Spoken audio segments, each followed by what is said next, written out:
And we will also hear another video message, this time from the current president of the Philippine Olympic Committee. Let us all welcome Congressman Abraham Bambol Tolentino for a video message. My dear elite athletes, coaches, and other officials of the National Sports Associations, welcome to this National Sports Summit of 2021. We cannot be held still with the current pandemic because we are the elite athletes in sense of the word, fighting every day to contain our situation. Our theme, elite sports, our athletes and Olympians perfectly attuned to our preparation for Tokyo 2020. Elite sports are the sports played in the Olympics. Ancient Greece invented the Olympics 3,000 years ago, where athletes wear battle gears during the games.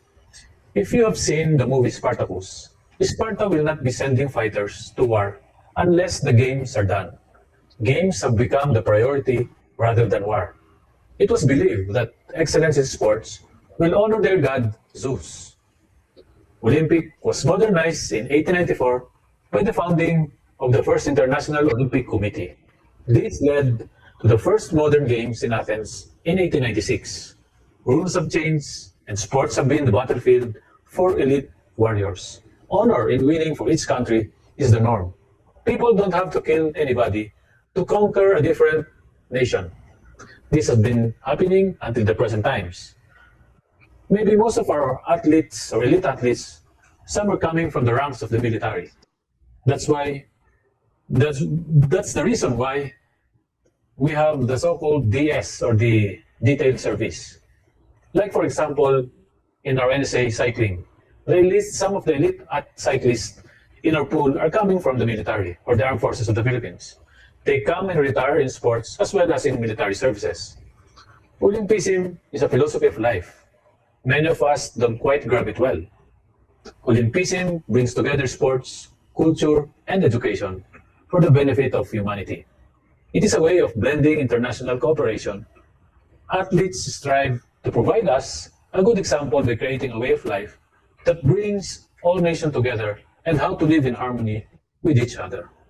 Olympism is the essential element that brings us together in this summit.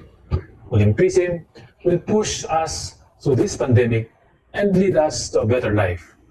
I hope that this summit will strengthen the Olympism with us. Again, good morning at mabuhay po kayong lahat. Have a good summit, everyone. I call on the PSI National Training Director and the Project Director of the National Sports Summit 2021, Mr. Mark Edward Velasco. Good afternoon. Thank you, Joas. I'd like to invite everybody, our participants, to enjoy. We are already in our third batch, and at the beginning, to start off our third batch, we have a very capable and very inspiring speaker. She's a 3-time Olympian and 8-time SEA Games gold medalist, and also a sports leader. I hope you guys enjoy and be inspired by her lecture this afternoon. On behalf of Chairman William Ramirez and the PSC board, we'd like to welcome you to Session 9, Batch 3 of the National Sports Summit. Thank you. Maraming salamat. Can we all welcome PSC Commissioner Celia Kiram. Salamat, Joas. Salamat na marami at salamat sa inyong pag-imbita na magbibigay ng inspirational message of faith. Magandang hapon po sa inyong lahat at on behalf of the Philippine Sports Commission, again, we welcome you to this National Sports Summit. As you know, we are now into a period where we are most challenged. This is the moment of our lifetime where humanity is faced with the highest point of fears, doubts, and losses of all kinds. Behind these enormous challenges to win the war against an unseen enemy, that is COVID-19. However, I still believe that the humankind is also blessed by the Creator with the capacity to win over all kinds of adversities. And eventually, we will all get over this hardship, pick up and put together the pieces that are remnants of our sufferings, and making what we have experienced at pandemic as our tool and inspiration to stand again. Situs, altus, fortus, or faster, higher, stronger. Like an Olympian, we may not all win a gold, but we know we have fought well. At the end of the day, it is not the result that is the most significant feeling, but the journey of fears, doubts, and losses that we have endured. Our Philippine Olympians have a key role to play, not only in furthering Philippine sports, but in furthering Philippine sports at pandemic, and until we will all win over this. In sports and life, Olympians are the best picture of how to keep on fighting, of how not to stop fighting until we reach our goals in life. At this pandemic, our Philippine Olympians must inspire the Filipino people to keep on fighting, especially when they are hardest hit. I hope that at the moment, our Philippine Olympians will transcend their image of a winner in sports to become a winner in life. I urge our Philippine Olympians to have this collective field come out and showcase how winning in sports is no different in winning in life. Please make your image inspire the Filipino people that the memories of hardship at pandemic are never bigger than their dreams to a goal of victory. That is winning over fears, doubts, and losses. As basketball legend Bob Knight said, the key is not the will to win because everybody naturally has that. It is the will to prepare to win that is important. So we wish our Philippine Olympians to set in motion the will to prepare to win in sports and in life. We all look up to you to set the grounds on which the next generation of Filipino athletes must sprout from, the fertile grounds that would develop a holistic Filipino athlete. That is an inspiration of the true essence of Olympism, which is making the world a better place through sports. More power, everyone, through sports. Thank you at mabuhay at magandang hapon sa inyong lahat. Thank you. Our moderator for this session is previously is a project consultant of the Philippine Sports Commission from year 2000 to 2002.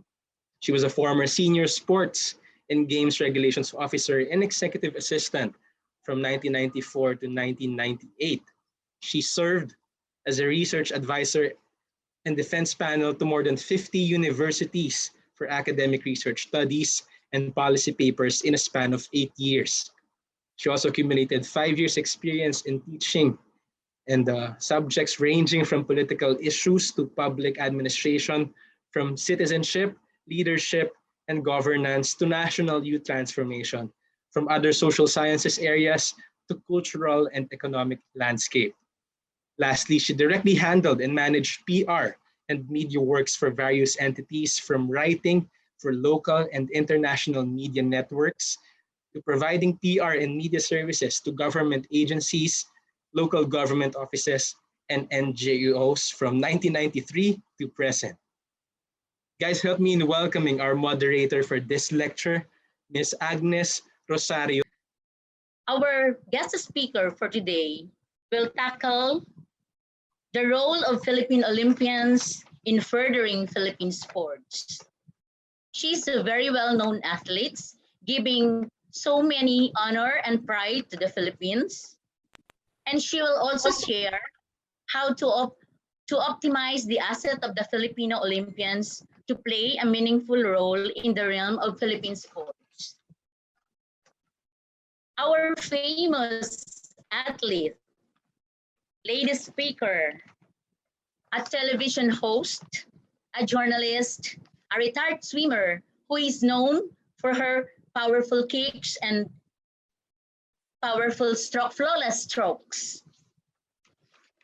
She is a former commissioner of the Philippine Sports Commission, having served during the incumbency of President Noynoy Aquino from 2010 to 2016. Also, she is a volunteer, having promoted Olympism. She was a volunteer in the Athens and Sydney Olympics. In Sydney Olympics, she was assistant coach of the swimming team, of our swimming team.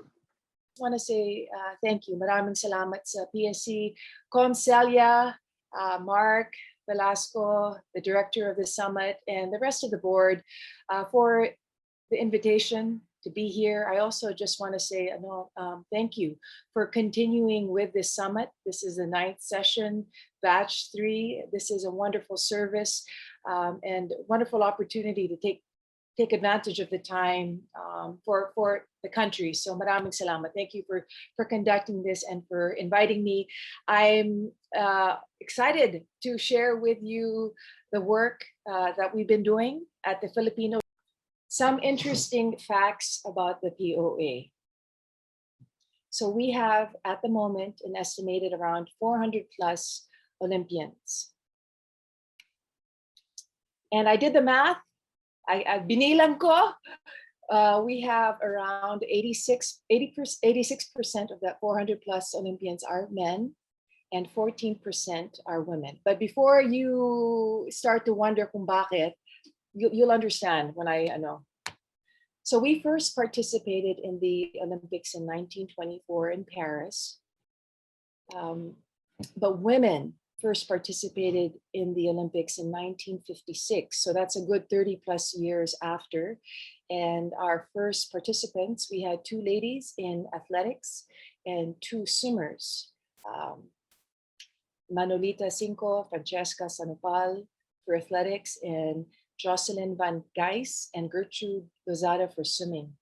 So I think that has a big that's a big reason why the percentage is low. And if you think about it, we had basketball. Basketball was competing in the Olympics until 1972. And actually we have the most Olympians to basketball. We have around 69 Olympians, but the last time we participated in basketball was in 1972. So I think that kind of explains why the percentage wise seems a bit off. So I hope you guys know that we actually have won 2 gold medals at the Olympics. The first one was in 1988 through Ariane Sardenas, who is going to be one of our Hall of Fame recipients this year in bowling. And in 2008 through Willie Wang of Wushu. Now their sports were participated in as demonstration sports, so that's why you might not hear so much about it, but we do recognize this feat. We also have had 3 silvers, 1 in weightlifting, Hidalin, and the other 2 are in, if I'm not mistaken, boxing, and 8 bronzes. Right?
once a month, we would conduct sports clinics with 100 street kids. And our treasurer, Pen Fernandez, is also the athletic director at College of St. Benilde. So we're very blessed to be able to use their facility for most of the times, but on the occasion that we couldn't, we had to find another venue to host it. And we would basically pick up the kids, have the kids picked up in a jeepney from their location, bring them to the venue, and have select sports. But these kids, the 100 kids, had to commit to these sessions because we culminated in a sports fest. So when possible, our Olympians were the coaches. If not, we found other coaches to conduct it. So that's Wina Lim, John Bailon, Stephen Fernandez, Roel. Move this so I can. Okay, and yeah, we offered badminton, boxing, judo, basketball, taekwondo, and volleyball to these street kids. And we had our mentors like Hidlin Diaz come in and talk to the kids to inspire them. And also we would feed the kids merienda sa umpisa, the beginning of the clinics, and light snack also after the clinics. Initially, we were just feeding them once after the sports clinics, and then the street educators were telling us that, you know, yung mga bata, they come here, they have no food in there, gutom na gutom sila. So we ended up feeding them before and after as well. And another project that we did with again with the PSC and with the WOA, the World Olympians Association, was we hosted an NOA, National Olympians Association workshop during the Southeast Asian Games in 2019. And we did this because we wanted to take advantage. All the countries, regional countries were here already, and surely many of their NOA reps were here as well. So we, you know, it's very important that the NOAs in the region, that they have a strong relationship. There's so much that we can do together. There's so much that we can learn from one another. So I think it was December 9 or December 5, we hosted a workshop with them at the Sheraton Hotel. The WOA hosted the workshop and ran it for us. You can see Chairman Butch was there, and Chairman Steve Hontiveros of the POC as well. And that's Mikey came as well as a representative of the IOC. And the fellow beside me on that top right is a WA board member who flew all the way here to just show support for us. So we had a lot of breakout sessions and mock situations that we had to present to the group. And at the end of the workshop, you know, we all shared our personal commitments and what it meant to be an Olympian, an OLY. And then we, of course, finished it off with a fellowship evening. Very closely with the POC and nurturing that relationship, we partnered with them in the monthly webinar series that they started last year, and that actually is still ongoing. So we do that every month with them. Of course, every year we celebrate the Olympic Day, and last year we partnered with the Athletes Commission of the POC, and we basically were the ones that did the mechanics of it, and it was all done virtually. People sending in creative clips of them exercising in the time of COVID, and there were prizes at the end. We also facilitated a mental wellness session for the athletes of the Athletes Commission. This was something we felt was very needed at this time, and so we yeah, we had 4 sessions for them that were all run virtually. And we also started an online sports leadership program with the Ateneo de Davao University through the athletic director there, Noli Ayo. And basically, we finished our 3rd batch, and each batch basically consists of 4 Olympians that come in. They share their journey in sports, the highs, the lows, the lessons learned, the team that made it possible for them, and tying it up with the Olympic values. And this is so it's grounded on a shared value for storytelling and the power of just sharing lives, real life stories.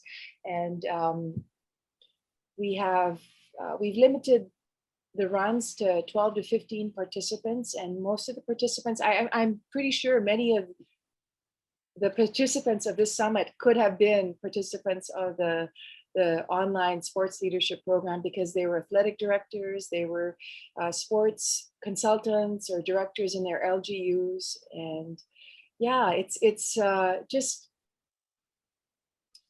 been a wonderful way for the OLYs to share their journey, and it's very, it's powerful, and it's very intimate also. And so it's not just their journeys, it's dovetailed with some leadership stuff on the side as well. But yeah. And at the moment, what we are working on right now is the living archive of Filipino Olympians, because there is no place, if you're doing research on our participation at the Olympic Games, you will have a very difficult time finding information. And so we at the POA, we're building our website, and within that website, we hope to have the database of all our participants. Because we have it, actually. We have the database, and it's just a matter of uploading it and putting in the meat, because right now we have the basic information for the Olympians, but we would like to put a little more background of the OLYs, and this is something that will be available and accessible to anyone. It's online. And we call it living because naturally every 4 years there'll be new Olympians, and so we'll have to update the database again. So yeah, this is something that we're really excited to be doing, and feel that this is a service, that we're doing. We're happy to be doing. So the role of the Filipino Olympians, as I mentioned earlier, I just feel like this is really a gold mine. We have people with so much to give back, so much experience, and just and I'm stepping back as I talk. Okay, I say this in all humility and trying to be very objective, but their stories can bring a lot of inspiration, especially to the aspiring youth. So, I recognize this is a wonderful resource that we have. One of the things that, is apparent is that for many athletes and for many Olympians, the transition from athletic career to post-athletic career can be very difficult and challenging. And I think it's, when your whole life is revolved around your sport and you don't develop other interests, or you can't because, you're just so dedicated. When you retire, it's like, is that all I'm good at?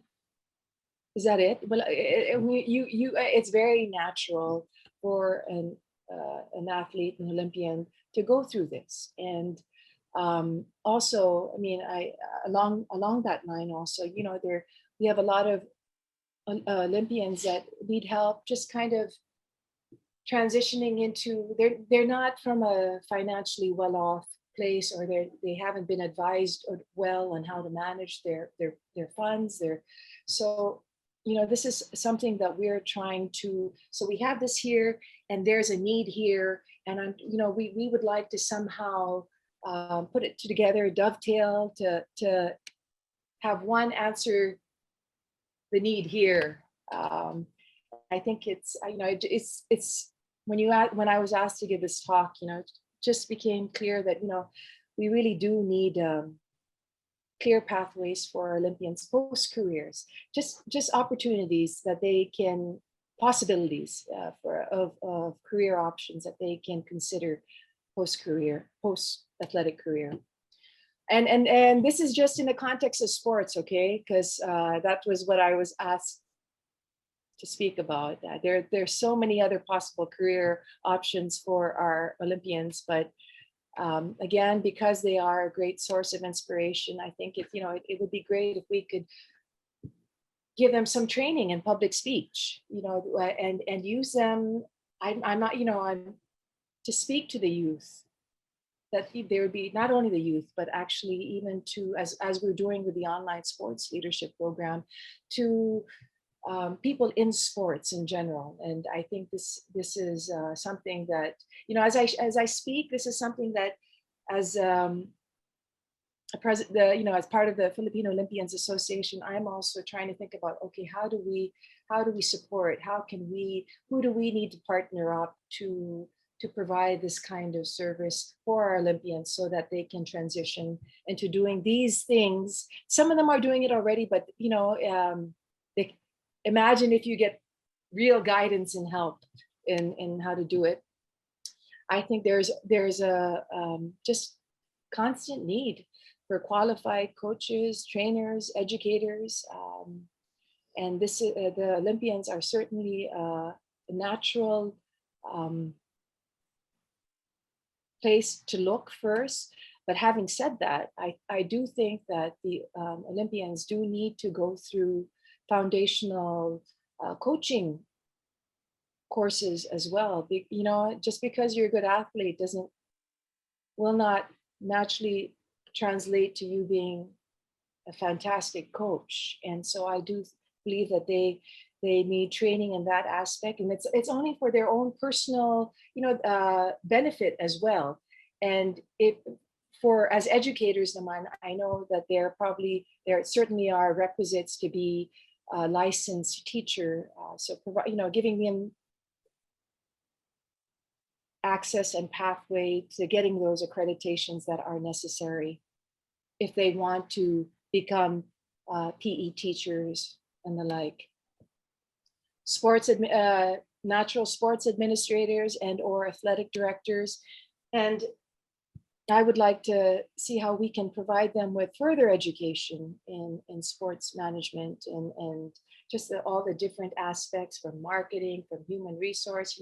I think that's something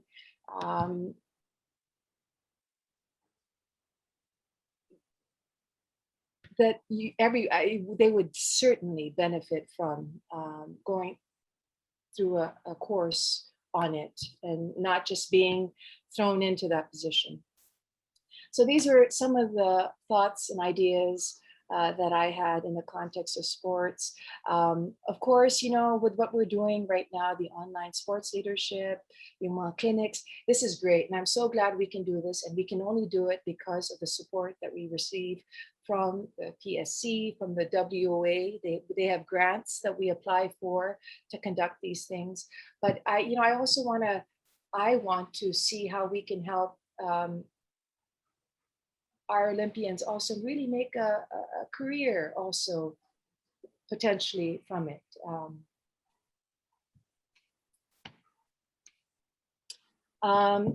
There's also, I'm not sure if many are aware, but there's a professor, a doctor at the Philippine Normal University who has actually created a PE curriculum in line with the Olympic values. So she's patterned it. It's in the Philippine context of our Philippine sports and games and our values, but she's incorporated the Olympic values into it. And it hasn't yet been I haven't spoken to her. I don't know where it is at this moment, if DepEd has even looked at it, or the POC has given the blessing and endorsement of, just the whole use of the Olympic values and everything. But should something like this ever be incorporated, I think Olympians would be natural people to speak and teach. They know firsthand all the values of the Olympic movement. And I think it's, while I would like to provide all these services, avenues for our Olympians, I think it's also important that we're not just spoon feeding, that the OLYs also make the effort and show the interest in further education and further development of themselves. Because I think it's so important that we just continually grow and take these courses for our own benefit, much like what we're all doing here right now at the summit. And again, just, this is limited to the context of Philippine sports. I know that there is a lot more that Olympians, if they want to get into the science aspect of sports or any other careers, even outside of sports, there are so many other possibilities. So, yeah.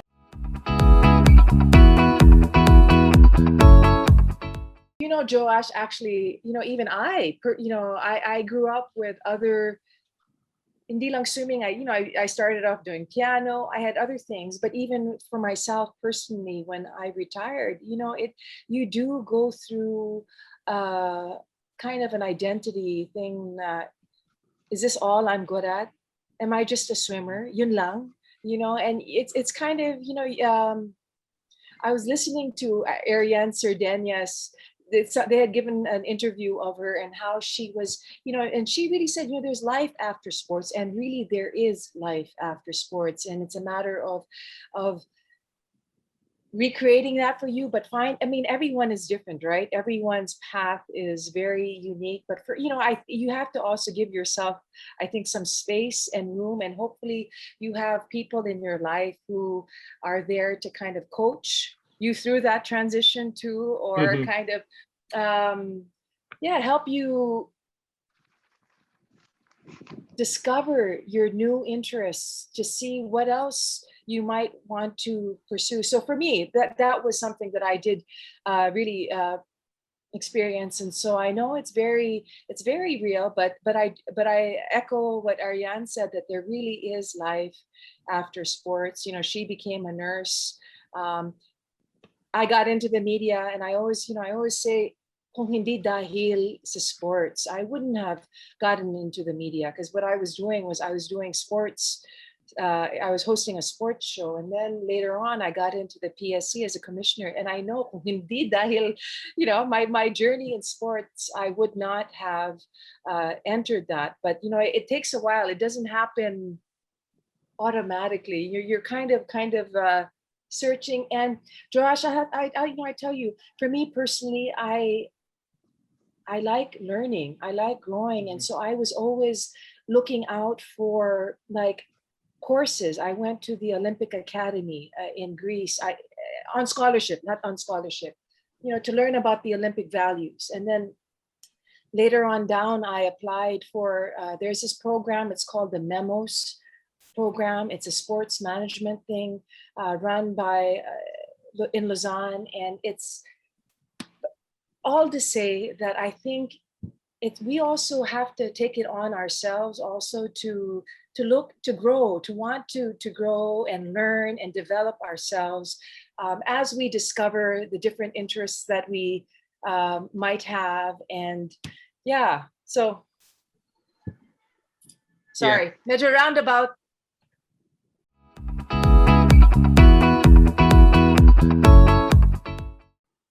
Wow. Everyone's journey is different, but I think the one maybe common thread that you'll find is it's just a lot of hard work, a lot of sacrifices. There's a lot of setbacks along the way, and you just have to learn to pick yourself up and to keep going. Because when you reach that level of competition, it's trabaho na siya, di ba? You do it day in, day out for 4 or 5 hours, and it's not only physically taxing, it's mentally, emotionally, and so and that's why I really admire athletes like Paeng Nepomuceno, sorry. Hechinova's our chairman. Paeng Nepomuceno and Hidlyn Diaz, because what they're doing is very hard. She's going into her 4th Olympics, and it's exhausting. And so learning how to keep the fire alive and the hunger is hard at that level, and maintaining it. And so I have a lot of respect. So yeah, the hard work, given and just the dedication. I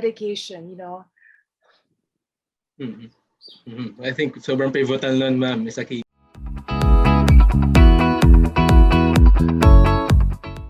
Ang daming mga issues. No, but honestly, I'm very, very excited. Very, very excited for our Olympians at these games. I think on multiple sports, we have chances of medaling. And I think with each games, we're closer and closer. And I think this is the closest, we've ever been.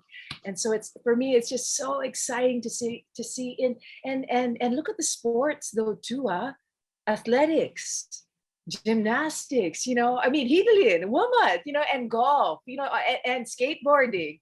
Yeah. So for me, I'm very excited. And on the front of the women's, I actually, for female athletes, we're actually doing a very good job. Our Lady, I wouldn't be surprised, honestly, if we send more female Olympians at these games than men.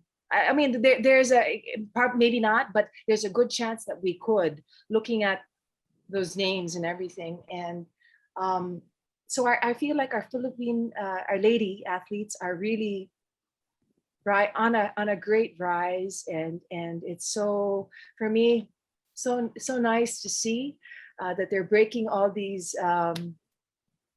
When you hear Hidlyn's story, about how her mom was saying, hindi ka, you won't, all these stigmas or whatever, and how she's kind of educating and awareness, and I love it. I think the area where we need a lot, as it pertains to women, are in the leadership capacity, in the refereeing, in the coaching.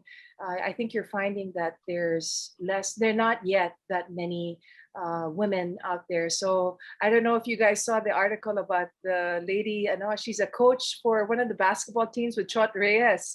It's so, that for me is so exciting to see, because she's giving an image for young girls of what is possible for them, something to aspire towards. Slowly. I think in the Philippines, we some ways we have it. I mean, it's a boys' club, yes, but it's not like in other countries where women are really lower. I think here, the fact that we've had how many female presidents, the women are. I don't know. Aren't we a matriarchal society also? So, yeah, the status of women is not so bad in the Philippines as it is in other countries where really women are not given the same opportunities to even participate. In appreciation to my idol. Akiko, you're my idol. No, I'm shy now. I remember her in 1991